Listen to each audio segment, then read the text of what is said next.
Perkenalkan, saya Fitri Yanima, absen 11. Perkenalkan, nama saya Rawatri juga, absen 13. Saya Selendra Felian, absen 31. Saya Uman Eguska, absen 23. Saya Prisma Delia, absen 26. Ekonomi global atau global ekonomi adalah ekonomi di mana kekayaan dan sumber dayanya bergerak melintasi batas negara. Gerakan ini juga mencakup barang, jasa, orang, keterampilan, dan ide. Contoh masalah ekonomi global. Yang pertama, dinamika ekonomi global dan pengaruhnya bagi Indonesia. Situasi dan kondisi pada kuartal pertama di tahun 2022 cukup menantang bagi kinerja pemulihan ekonomi Indonesia.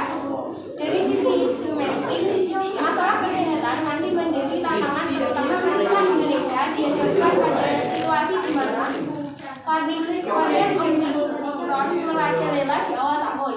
Meski demikian, kesiapan Indonesia menghadapi Omicron sudah jauh lebih baik dibandingkan saat menghadapi varian Delta. Sementara itu, dari sisi internasional, tekanan geopolitik antara Rusia dan Ukraina yang semakin meningkat juga menjadi tantangan bagi kinerja pemulihan ekonomi nasional. Global Omicron kemarin dampaknya tidak berat yang kita perkirakan. Karakteristik gejalanya yang ringan sehingga tidak menimbulkan overcrowding fasilitas kesehatan kita. Lalu dampak ke ekonominya juga lebih buruk apalagi kita lihat mobilitas penduduk mulai meningkat. Kepala pusat kebijakan ekonomi makro kebijakan fiskal atau yang kerap disapa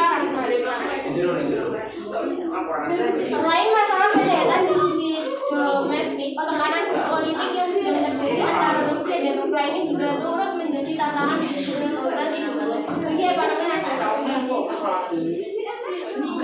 Di portal ini dari sisi domestik kita lihat ada pengembangan dengan berbagai kebijakan yang terkait adanya seperti kenaikan level PPKM di berbagai daerah terutama yang menjadi pusat perekonomian.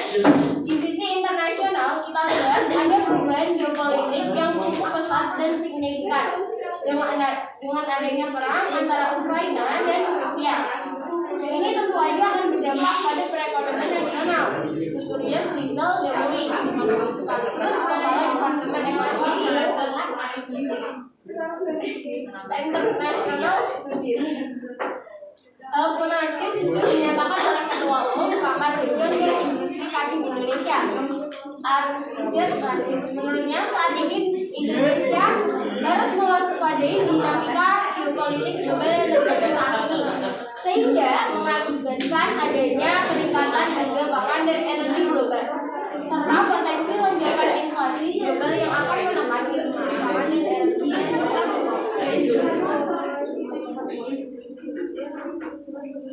Yang kedua ada tekanan geopolitik Rusia Ukraina. Eskalasi ketegangan geopolitik antara Rusia dan Ukraina juga menimbulkan resiko tersendiri bagi Indonesia. Dampaknya tidak hanya berpengaruh di sisi politik, tetapi juga ekonomi. Menurut Arsyad, untuk Indonesia ketegangan geopolitik Rusia Ukraina memberikan pengaruh politik dan ekonomi yang mengharuskan kita untuk mengevaluasi ulang strategi kebijakan ekonomi dan dunia usaha untuk program pemulihan ekonomi di tahun 2022. Para pelaku usaha pun harus mencermati situasi ini untuk mengantisipasi dampaknya terhadap ekonomi dan secara umum dan bisnis perusahaan, terutama di sektor energi, pangan, dan perdagangan. Arjad mengatakan situasi ini juga memberikan implikasi positif di mana kenaikan harga energi dan komoditas pangan global akan berpotensi meningkatkan pendapatan ekspor bagi Indonesia. Namun dalam jangka menengah dan panjang, inflasi global akan menghambat laju pemulihan ekonomi. Kenaikan inflasi dan harga akan sangat dipengaruhi oleh rentang waktu ketegangan antara Rusia dan Ukraina. Jika konflik Rusia dan Ukraina tidak segera selesai, akan berdampak pada perlambatan pertumbuhan ekonomi dunia yang baru mulai pulih. Yosef juga mengatakan bahwa tensi geopolitik antara Rusia dan Ukraina dapat menguntungkan bagi Indonesia, terutama di sisi perpajakan. Hal ini disebabkan oleh profit atau keuntungan divisa dari kenaikan harga komoditas akibat situasi tersebut. Akan tetapi, bahwa dampak yang akan dirasakan Indonesia sifatnya temporer. Penyesuaian hanya akan terjadi. Contohnya, ketika harga minyak meningkat, kemudian akan ada alternatif mulai dari Arab Saudi atau Amerika Serikat yang mulai meningkatkan produksinya. Dengan demikian, harga minyak meski masih tinggi, tetapi sudah jauh di bawah dari titik paling tinggi.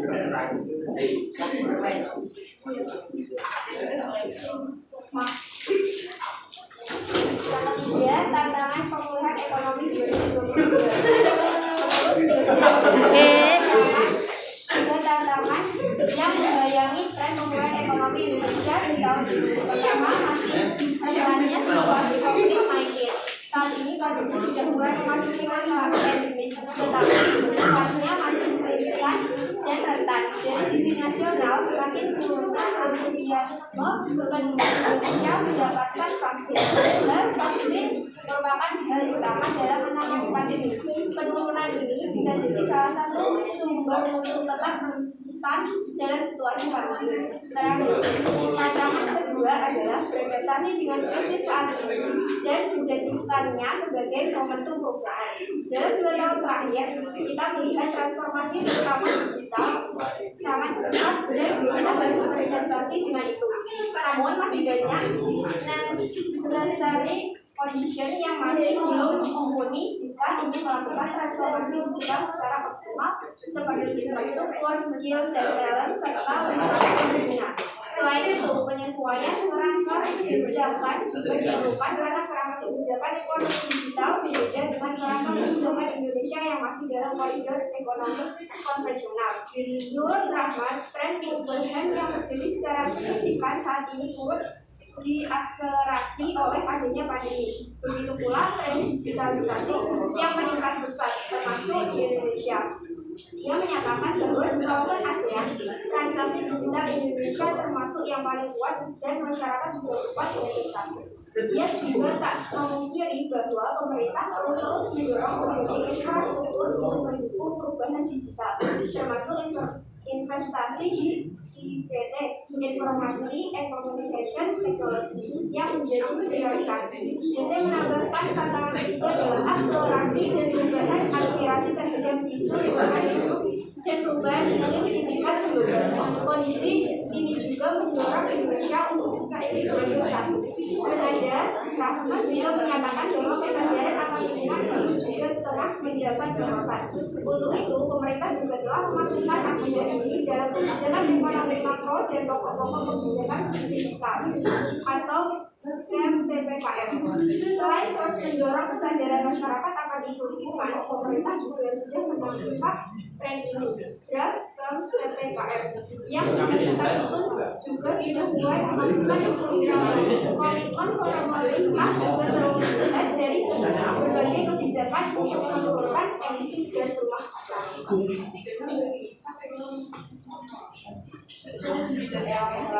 Siap-siap satu negara dari BBM juga tahun lain. Dari Jakarta dan di Indonesia. BBM tentang dunia saat ini masih memanas, sedangkan sudah berbulan berjalan di Indonesia. Kondisi tersebut tentunya cukup berdampak pada penetapan BBM pada bulan depan. Lantas, dengan adanya tren harga minyak yang masih memanas ini, apakah BBM berjalan diamanai pada 1 November datang? Seperti diketahui, Badan Usaha Finansi BBM biasanya melakukan penyesuaian harga BBM. Setiap BBM subsidi setiap tanggal 1 setiap bulan. Pakar Ekonomi Energi Universitas Gajah Mada BBM Fakuri Radi mengatakan, setidaknya terdapat 3 faktor utama perhitungan perekonomian harga BBM, yaitu harga minyak dunia, kemudian dan inflasi. Harga minyak saat ini telah mencapai 96 per barel US dollar, sementara kurs rupiah masih lemah dan telah menembus 15.500 rupiah per US dollar. Mestinya kalau mengacu pada dua variabel tadi itu dirinya terus Pertamina itu lebih akan menaikkan pada harga BBM non subsidi karena subsidi operasinya Pertamina, kata Kepala CNSUBD Indonesia. Menurut Basri, mencermati harga minyak dunia dan lemahnya kurs rupiah, maka potensi kenaikan harga BBM non subsidi bisa saja terjadi. Namun, ia optimis untuk harga BBM subsidi ataupun biasa seperti Pertalite dan solar subsidi. Pemerintah masih akan tetap menjaga di level saat ini. Kalau subsidi itu kan domenanya pemerintah, variabelnya banyak lagi dan pertimbangannya banyak. Kalau non subsidi saya perkirakan bisa naik.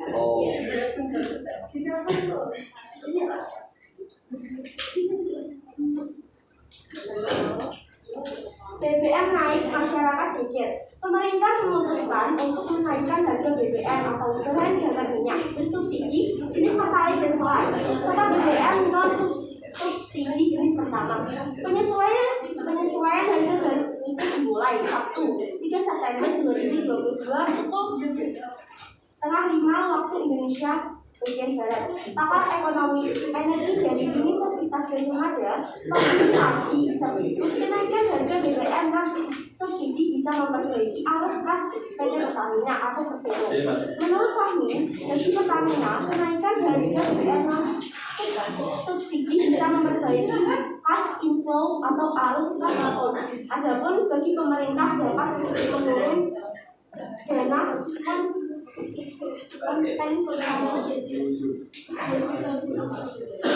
Strategi kebijakan yang perlu diambil pemerintah. Makan gak Cak? Baik arus hujan maupun biasa memberikan perspektifnya mengenai strategi dan langkah kebijakan apa saja yang sebaiknya dilakukan oleh pemerintah dalam mencegah dampak dinamika perubahan.